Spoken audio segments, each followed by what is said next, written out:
வணக்கம், நான் doctor Aravind, consultant gastro surgeon, Thomas hospital, Pullingudi.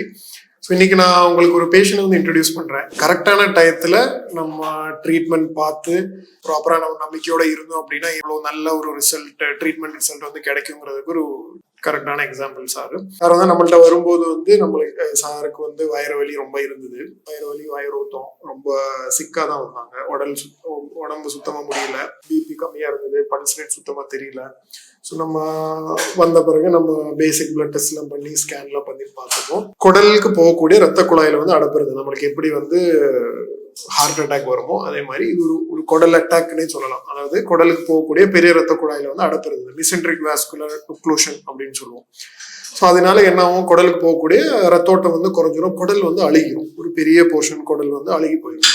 So அதனால என்ன ஆகும், வயிற்றுக்குள்ள நம்மளுக்கு செப்டிக் ஆகும், அதனால உடம்பு ஃபுல்லாக செப்டிக் ஆகி இன்ஃபெக்ஷன் வரும், அந்த மாதிரி இருக்கும். ஸோ ஸ்கேன்ல நம்ம அப்படி தெரிய வரும்போது நம்ம ஆக்சுவலி இந்த நோய்க்கு வந்து ரிசல்ட் கிடைக்கிறது ரொம்ப கஷ்டம். ஆப்ரேஷன் தான் ட்ரீட்மெண்ட் பண்ணி நம்ம என்ன பண்ணுவோம், குடல் அழுகி போன குடலை கட் பண்ணி மீதுள்ள குடலை வந்து ஜாயின் பண்ணுவோம்.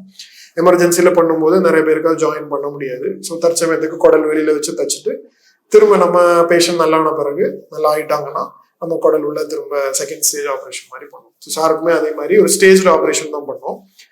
நம்ம டயக்னோஸ் எல்லாமே சொன்னோம், அவங்களுமே நம்பிக்கையா வந்து ட்ரீட்மெண்ட் வந்து கண்டினியூ பண்ணாங்க. ஆப்ரேஷன் பண்ணி ஃபர்ஸ்ட் ஸ்டேஜ் ஆப்ரேஷன்ல நம்ம வந்து அழுகி போன குடலை வந்து கட் பண்ணி எடுத்தோம். குடல் வந்து அந்த நேரம் தையல் போட்டா நிக்காதுங்கிறதுனால குடல் வெளியில வச்சு ஸ்டோமா, இலியாஸ்டமி அப்படின்னு பண்ணோம். அதுக்கப்புறம் பேஷண்ட் நல்லா அவங்களோட ப்ரேயர்ஸ்க்கும் சரி, நான் டாக்டர்ஸ், ஐசியூ டீமும் எல்லாருமே எஃபர்ட் எடுத்தாங்க. ஐசியூ கிரிட்டிக்கல் கேர் வந்து இதுக்கு ரொம்ப முக்கியம். ஸோ பேஷண்ட் வந்து ரொம்ப சிக்கா இருக்கும், அதனால critical care team, doctor Sudhan, அவங்க எல்லாருமே டீம் எஃபர்ட் வந்து ஒரு ஃபுல்லா ஒரு டீம் எஃபர்ட் இருந்ததுனால பேஷண்ட்க்கு நம்ம வந்து நல்ல ரிசல்ட் கொடுக்க முடியுது. அதுக்கப்புறம் ஃபர்ஸ்ட் ஸ்டேஜுக்கு அப்புறம் பேஷண்ட் வந்து டிஸ்சார்ஜ் ஆயிட்டாங்க. டிஸ்சார்ஜ் ஆகி சாரை வந்து திரும்ப கூப்பிட்டு 2வது ஸ்டேஜ் ஆப்ரேஷனும் பண்ணி இப்போ குடல் வந்து ஃபுல்லா உள்ளதான் இருக்கு. ஸோ ஒரு 70% நம்மளுக்கு வந்து பேஷண்ட் இறந்து போறதுக்கு வாய்ப்பு இருக்கிற ஒரு நோய் இது.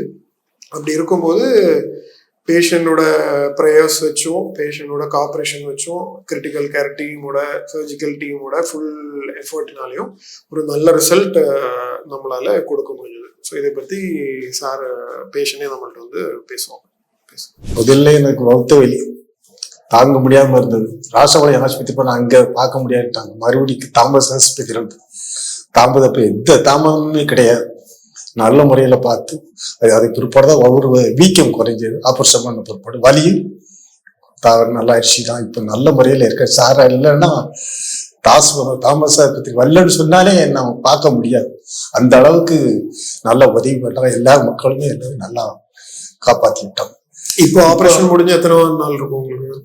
ஆப்ரேஷன் முடிஞ்சு இப்போ ஒரு 10 மாசம் இருக்கும். இப்போ உங்களுக்கு எதுவும் இதுவும் கிடையாது, நல்லா சாப்பாடுலாம் நல்லா இருக்கு, எந்த ஒரு குறையும் கிடையாது. அதை நம்ம கரெக்டான டயத்துல வந்து ட்ரீட்மெண்ட் எடுத்து கரெக்டான ட்ரீட்மெண்ட் கிடைச்சதுன்னா நம்ம ப்ராப்பர் ரிசல்ட் வந்து நம்மளுக்கு கிடைக்கும். ஸோ அதுதான் இதுல இருந்து நம்ம மெசேஜ் எடுத்துக்கோம்.